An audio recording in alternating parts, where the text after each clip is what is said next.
Olá, pessoal. O papo é sobre eleições do Internacional. E o nosso convidado é o ex-presidente, campeão da América, campeão do mundo, Fernando Carvalho.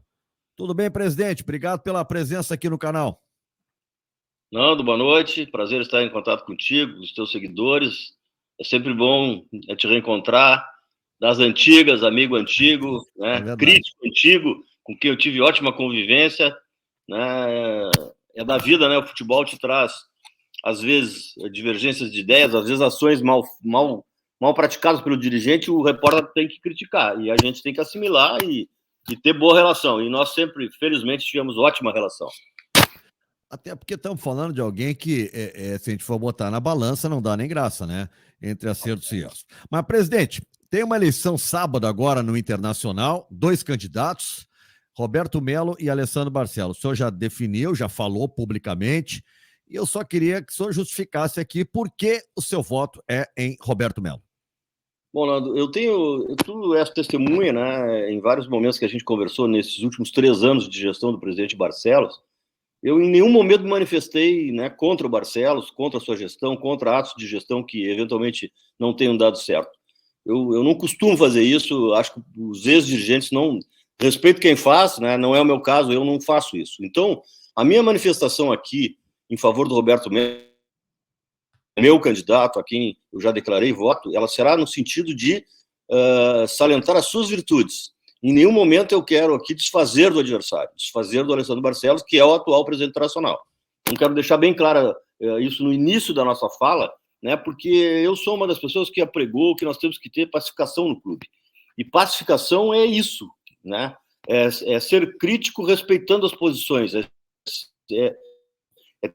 ter uma visão diferente, mas conviver adequadamente. E não criar narrativas, criar factóides, criar intrigas na internet, ou nas emissoras, ou nos jornais, né? Conviver com a divergência, conviver com o adversário político em proveito do clube. Isso que eu penso. E por isso, a minha posição sempre foi essa, e é o que eu vou defender nesse momento.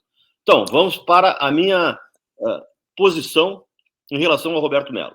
Eu tenho uma certa semelhança, o Roberto Melo tem uma certa semelhança com a minha passagem pelo Internacional. Tu é dos bem antigos, lembra Pedro Paulo Záquia, na primeira gestão do Záquia, e não fui feliz, né? Fiquei 4 meses e acabei saindo. Depois eu me tornei advogado do clube, fiz uma volta comprida, fui para a categoria de base, aí a coisa começou a dar certo. Nós tivemos um trabalho elogiado até hoje, né? Foi uma remontagem da categoria de base. Depois eu acabei como diretor do time principal, convidado pelo Ibsen Pinheiro em 96, 97. Terminei o ano de 97 como vice-presidente de futebol, num ano que se tornou exitoso. Foi um grande ano do Internacional, nós ganhamos o Gauchão e terminamos em terceiro no Campeonato Brasileiro, fazendo uma ótima campanha. Eu lembro do Fabiano, do Christian, né, do O ano do Gamarra. 5-2 do Grenal, né? O Grenal do 5-2, aquele Grenal do 5-2. André no gol. E o Melo, mais ou menos, teve a mesma trajetória do que eu antes de se tornar presidente. Ele foi diretor do Marcelo Medeiros, vice-futebol, em 13 e 14, teve um ótimo trabalho, ganhou o Gauchão, teve vitórias em Grenal, né? Depois ele ficou fora, retornou quando o clube estava na segunda divisão, quando o clube estava num momento muito difícil, com um orçamento bem aquém daquele orçamento que é o orçamento internacional normalmente, e conseguiu já no primeiro ano trazer o clube de volta para a primeira divisão, e quando se encontrou com a Série A, classificou-se para a Libertadores. No ano seguinte já foi finalista da Copa do Brasil. Então o trabalho do Melo, que teve erros, claro, né, mas teve muitos méritos. Então eu me lembro do meu período, da minha dificuldade, da minha ascensão, do meu crescimento, né, comparando com ele. Tem mais ou menos uma correlação, né? Quando eu me tornei presidente, eu tinha sido esse dirigente que eu narrei aqui, com altos e baixos, mais altos, felizmente, do que baixos, e principalmente na fase final da minha trajetória, eu tive altos que me permitiram pleitear a grande posição de presidente do Internacional. Então, vejo semelhanças na figura do Melo com a minha trajetória, sem querer me auto-engrandecer aqui, né, mas eu vejo isso. Isso é uma coisa que eu admiro no Melo, a tenacidade, a busca sempre por soluções, não desistir jamais. a preparação que ele fez após ter saído do Inter, fez vários cursos aí no mercado, nesse mercado que tem de conhecimento, fez curso na Federação Portuguesa, fez curso na CBF, mais de um, fez curso lá na minha empresa, né, no FootHub, ele fez cursos lá também, que certamente o qualificaram e tornaram ele mais preparado para assumir esse grande encargo, que é ser presidente internacional. Aí eu passo para as questões mais do dia a dia, né, mais do dia a dia. Eu vejo no Melo a pessoa adequada para planejar o clube, para trazer para dentro do clube as plataformas que potencializam o rendimento de jogador.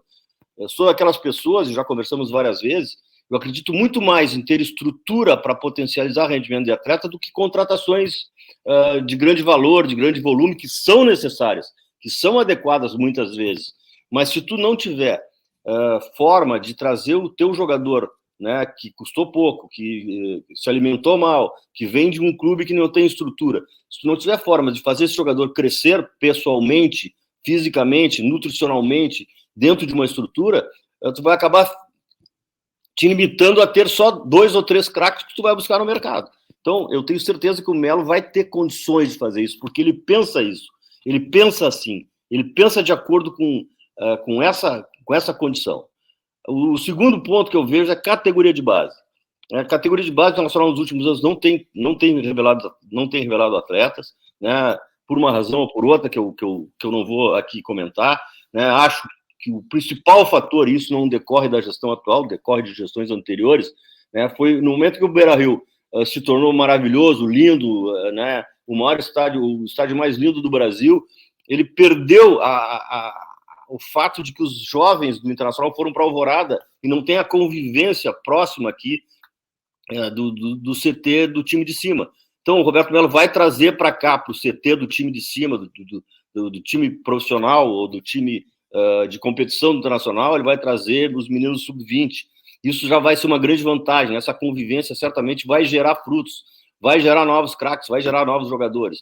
Além disso, metodologias novas que estão aí encantando o mundo da bola, o mundo do futebol, também serão trazidas. Vou te dar um exemplo.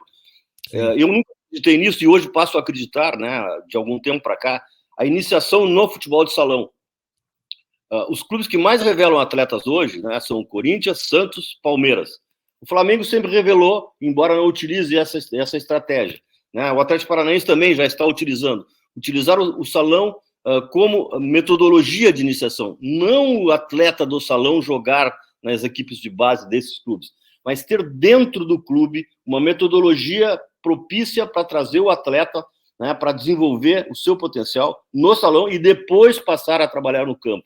E por que isso? Se tu vê, hoje o jogador mais requisitado no mundo é o jogador que tenha velocidade, que tenha mudança de direção, que tenha decisão em curto espaço, né, que jogue em mais de uma posição, que faça um vai e vem permanente acompanhando o seu adversário. Isso, se tu criar isso metodicamente no início da carreira do profissional, isso vai acontecer pro resto da vida. Por que o Fluminense revela tantos jogadores? Por que o Santos revela tantos jogadores? Mesmo tendo uma gestão que não é a mais adequada para o time de cima. Porque ele tem metodologias novas e essas metodologias, né, a metodologia de captação com vários olheiros em locais estratégicos do país, e eu não estou falando contra o Internacional, eu não sei se o Internacional tem ou não tem, mas o Melo vai trazer isso dentro de um contexto, né, para melhorar o trabalho, né? Além disso, vai dar oportunidade efetiva para os jovens, a transição será mais adequada para formar jogadores, trazer jogadores para próximos do time de cima, para ter uma transição, né, que seja adequada e que o jovem que venha da base não sinta, né? O terceiro item que me leva a pensar no Melo, montar um grupo equilibrado, né? Nós temos um grupo com bons jogadores, com grandes jogadores, mas que, ao longo dos últimos anos, alternaram boas e más atuações. Jogadores foram descartados, jogadores contratados acabaram não tendo sequência. Então, trazer um molde de contratação, um molde de composição de elenco que tenha cuidado, que tenha planejamento sistêmico, ou seja, quem faz a contratação é um dirigente profissional, que o Internacional não tem, né? Um executivo de futebol. E aqui a única coisa que eu realmente vou contrariar o presidente Alexandre Barcelos. Outro dia eu vi ele dando uma entrevista e disse que o executivo o executivo tradicional, aquele com poderes, esse não existe mais. É exatamente ao contrário, presidente Barcelos. O que mais existe hoje é o protagonismo do executivo de futebol. O executivo cada vez mais é utilizado nos grandes clubes brasileiros, nas SAFs, que estão aí cada vez mais tomando conta dos nossos clubes, né, para que o futebol tenha um profissional, tenha uma ideia central, tenha uma organização central, tenha um comando central, de uma pessoa que está 24 horas por dia olhando para o seu trabalho, e não um dirigente amador, no caso, que eu fui, que o Melo foi, que vários foram, que não tem todo aquele tempo para destinar para esse tipo de ação. Então, o profissionalismo da categoria de base, aliás, o profissionalismo do Departamento de futebol. Departamento de futebol, aliado a um planejamento, a critérios de contratação, né, a pensamento sistêmico dentro de tudo isso. Quem contrata tem que saber do orçamento, quem contrata tem que saber qual é a estratégia que o treinador vai utilizar, quem contrata tem que saber a forma de jogar daquele jogador, daquele atleta, né, tudo isso, né, dentro de um contexto de organização, de sistema, de planejamento que é necessário para o crescimento do clube.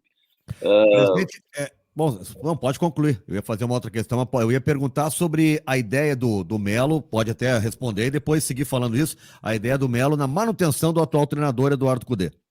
Olha, eu acho que o grande problema que eu vejo dos clubes é a falta de manutenção de profissionais. O caminho andado não pode ser desprezado. A memória do vestiário tem que estar permanentemente dentro do contexto. Então, se tu tem um treinador que desagrada alguns, mas que agrada outros, e que tu vê que tem resultado, tu vê que consegue tirar do grupo rendimento que muitas vezes é alto, e se tem coisas a corrigir, eu prefiro corrigir do que trocar o treinador. Né? Eu vejo assim, eu prefiro corrigir erros, corrigir posturas, corrigir ideias, né? E nós temos exemplos, né? Nós temos exemplos. O Internacional perdeu o Campeonato Gaúcho em 2006 e não demitiu o treinador, e perdeu para o pior Grêmio da história, né? E depois corrigiu rota, corrigiu o caminho e acabou ganhando a Libertadores, ganhando o Mundial, com a mesma comissão técnica, mas teve correção, fez correção, né? Então, eu vejo, eu acho que o presidente do clube tem todo o direito de entender que o treinador deve ser substituído ou não, mas eu prefiro a continuidade, eu prefiro superar as pequenas arestas que existam dentro do vestiário com conversa. E eu lembro, Nando, quando uma certa feita eu tinha uma secretária, eu gosto de contar essa história, eu tinha uma secretária que estava 20 anos comigo e pediu demissão, né? E eu tinha uma forma de trabalhar como advogado que eu ditava as minhas petições, né? E aquela secretária que pediu demissão, ela sabia como eu falava, sabia as vírgulas, sabia a maneira que eu gostava que a petição fosse feita.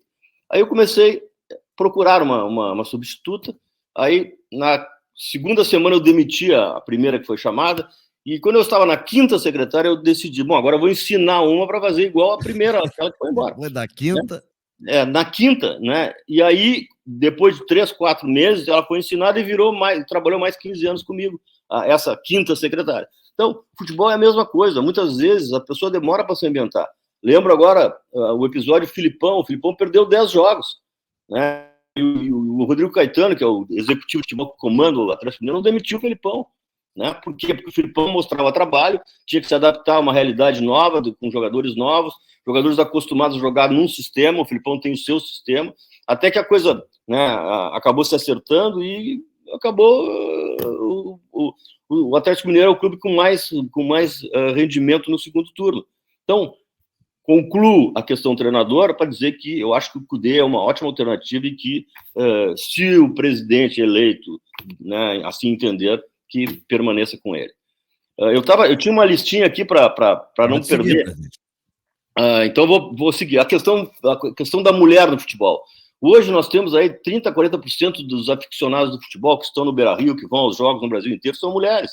Né? Então, ter mulheres na gestão, ter mulheres comandando os setores do clube é extremamente importante. Né?